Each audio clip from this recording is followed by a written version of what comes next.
Саламатсыздар, урматтуу мекендештер. Ассаламу алейкум рахматуллахи ва баракатух. Москва шаарында, Россия жергесинде эмгектенип жаткан менин жердештерим, туугандарым, сиздерге жакшы жаңылык. Кимдир бирөөгө медицина жактан жардам керек болсо, сиздер бизге кайрылсаңыздар болот.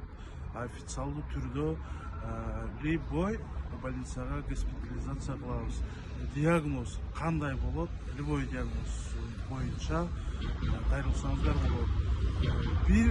Бир гана Москва, Россия жергесинде эмес, даже Кыргызстанга да алып бара алабыз госпитализация кылып, и Кыргызстандан Москвага дагы. Жана ошондой эле сиздерге азыр машинанын ичин көрсөтүп кетмекчимин. Келиңиздер, жерлештер.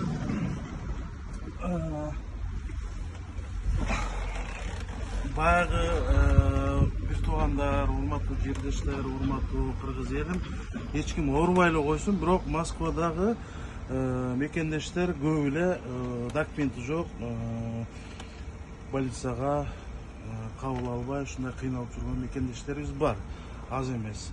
Ошол мекендештер сиздер бизге кайрылсаңыздар болот. Жана ошондой эле боюнда бар айымдар бар, документи жок, роддомго кабыл албай жүргөн, алар да кайрылса болот. Байланыш номерди айтып кетмекчимин. 8999 978 9029 номерине кайрыласыздар. Жана ошондой эле экинчи номер 8915 243 75 59. Бул медицинский скорой помощьта врач бар, фельдшер бар, санитар, водитель. Эч сарсана болбой кайрылсаңыздар болот. Бардык документтүү түрдө госпитализация кылабыз. Ассаламу алейкум рахматуллахи ва баракатух. Не болейте.